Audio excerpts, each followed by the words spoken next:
So ito na pala si Victoria mga padi. Ayan, ito na yung nire-request nyo na bike update para sa kanya. So simulan natin yung yung pag-ikot sa harapan papunta sa likod.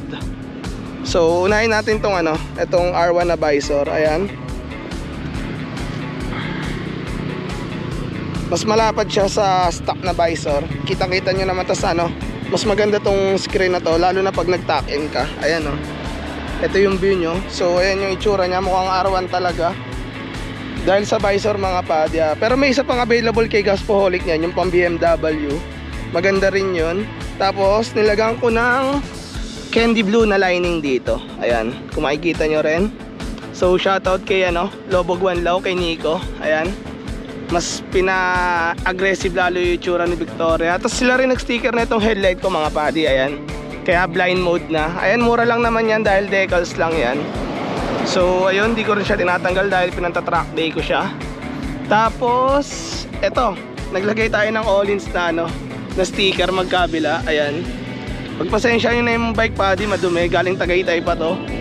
Tapos next natin yung yung mugs natin na pina-powder coat ko sa Defy Custom. Ayan, candy blue rin yan. So next natin is yung mga decals dito. Ayan, ito galing kay Ninong yan.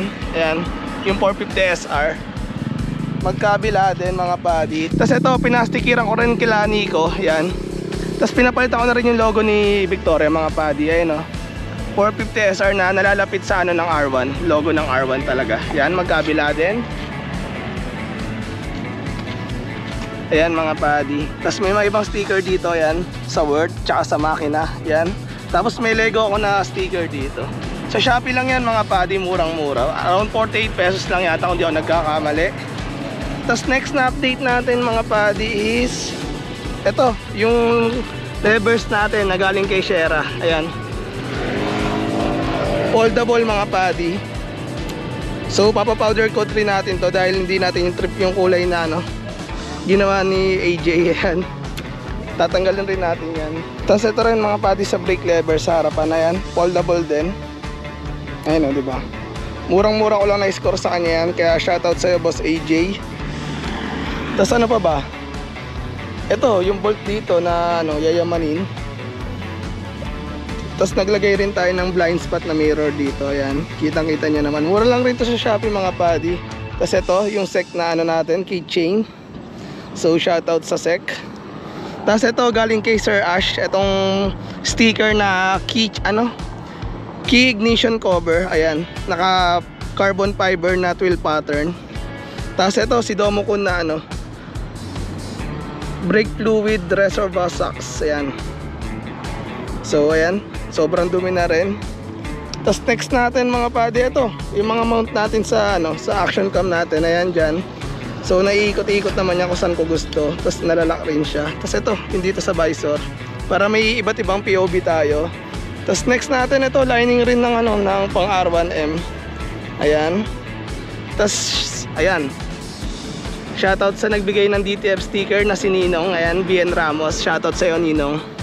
Super solid pa rin ang sticker, ayaw na matanggal kahit gusto ko nang tanggalin. Tapos next natin mga padi, yung seat cowl na galing kay Gaspoholic. Ayan, solid na solid pa rin. Pininturahan ko ng itim, tapos pinalining ako rin ng pang R1 mga padi. So goods na goods pa rin. Tapos next natin is yung tail tidy. Ayan, ayun sobrang dumi mga padi. Huwag nyo na lang pansinin yung dumi, gawa ng galing talaga yung Tagaytay. So Rizoma Universal lang yan na fender eliminator, 500 pesos lang. Magnetic siya mga padi. Tapos next natin yung yung sprocket namin na 15 teeth. Ayan, shoutout kay Boss J. Ayan kaya goods na goods. So pagpasensyahan nyo na rin yung kalawang mga padi, hindi ko pa nalilinis. Tapos next natin yung full system natin kay Victoria mga padi. Ayan, hanggang dito, dadaan yan dito. So ayan, medyo madumi pero kulay blue siya mga padi, or violet. Parang kulay ube, hindi lang makita dito sa video, pero ganun yung kulay niya. Tapos yung canister natin na nakakabit ay yung Austin Racing natin mga padi. So ayan, may isa pa tayong canister sa bahay, yung M1. So nabili ko kay Peter Serrano yon. So shoutout sa'yo Boss Peter. So super solid ng tunog nun. At yung looks niya para kay Victoria is nagmumukhang R1 talaga. Kaya ayun, di ko lang kinabit gawa ng ano. So ayun, naputol mga pati, sorry. Ayun, tinamad lang ako ibaklas kabit to, tapos isalpak yung M1 para sana makita nyo. Pero ayun yung ano niya, canister natin. Dalawa na lang yung natitirang canister natin sa atin mga padi. Tapos ito, sticker ng Moto Classica. Ayan, shoutout kay Ma'am Ninya. Tapos itong sticker na kanino ka lang. Tapos itong pinakamahalagang sticker sa lahat syempre, yung SR Squad o yung squad natin. So ayun lang mga padi, basic updates lang naman yung mga nilagay ko dito. Pero kung itatanungin nyo kung ano yung mga future plans ko kay Victoria, is pinag-iipunan ko yung quick shifter nya, yung rear set, tapos yung remap nya mga padi, tsaka yung high flow air filter ni Gaspo. So ayun lang, para maging ano na siya, complete setup na talaga siya. So ayun lang yung mga naisip ko pang i-upgrade sa kanya for now. Pero iwas muna tayo sa gastos dahil ayusan rin natin si Luna. So ayan, so ayun si Victoria mga padi. Bigyan natin ng konting b-roll para sa inyo, para makita nyo.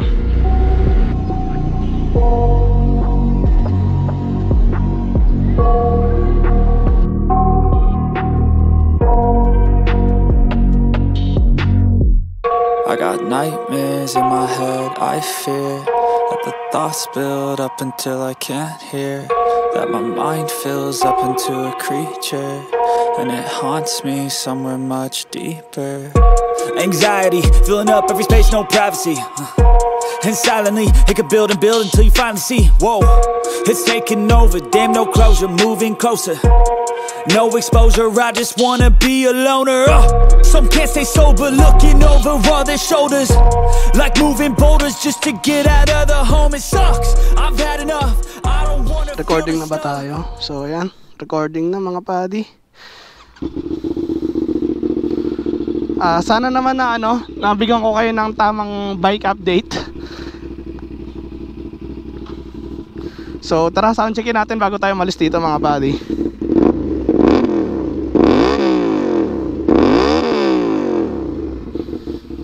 So ayun, tara mga padi, let's go.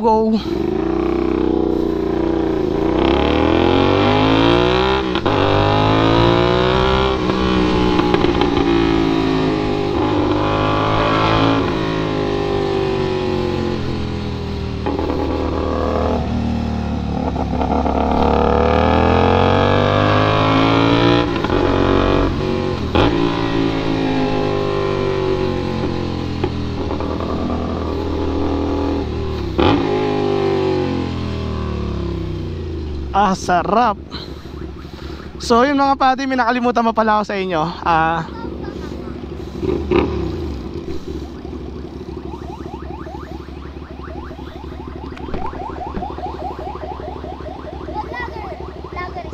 Hindi, nagbi-video lang ako.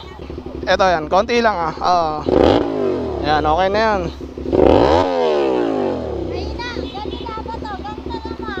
Dat yung konti lang.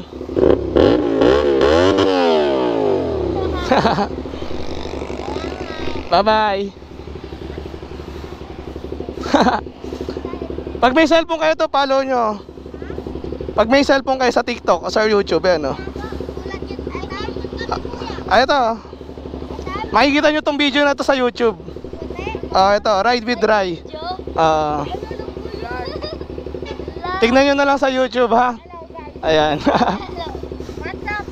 What's up madlang people?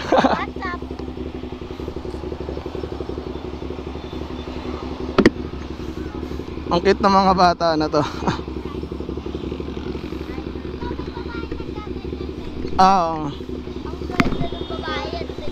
Dumaan dito? Anong pangalan? Tandaan nyo na, baka hindi nyo makita yung video nyo sa YouTube. Sige.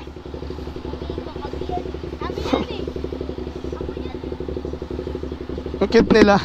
So ang init mga buddy. Ay nako, tara.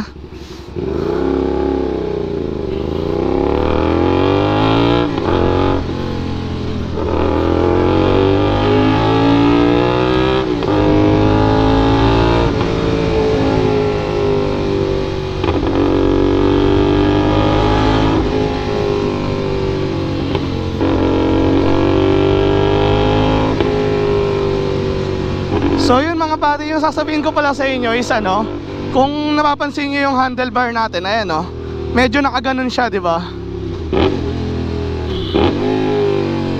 Dahil medyo ano, inayos namin yan ni Shera or ni AJ. Kung makikita nyo, diniretso talaga namin yan.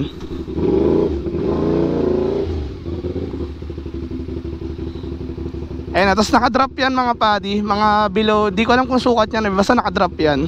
Tapos imbis na pinaganto ko yung ano, yung handlebar natin. Malayo nga lang siya pero ano, mas pogi para sa akin tignan. Mas na-appreciate ko siya.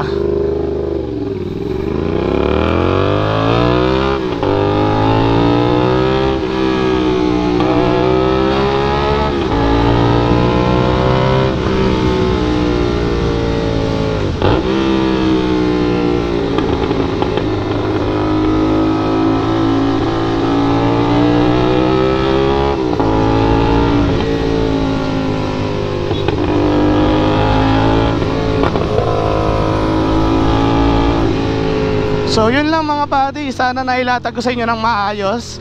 At sana wala akong nakalimutang mga upgrades ko dito na i-share ko sa inyo. So yun lang mga padi, at kita-kits tayo ulit sa susunod na video. At maraming salamat sa pagsusuporta nyo palagi sa akin mga padi.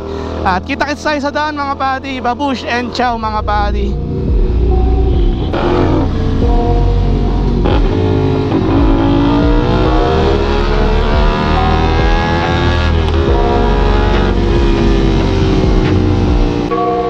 Nightmares in my head, I fear that the thoughts build up until I can't hear, that my mind fills up into a creature, and it haunts me somewhere much deeper. Anxiety, filling up every space, no privacy. And silently, it could build and build until you finally see. Whoa, it's taking over, damn no closure, moving closer. No exposure, I just wanna be a loner. Some can't stay sober, looking over all their shoulders, like moving boulders just to get out of the home. It sucks, I've had enough, I don't wanna feel the stuck under the rug, all my problems that I shove. I got nightmares in my head, I fear that the thoughts build up until I can't hear, that my mind fills up into a creature, and it haunts me somewhere much deeper. I got nightmares in my head, I fear that the thoughts build up until I can't hear, that my mind fills up into a creature, and it haunts me somewhere much deeper.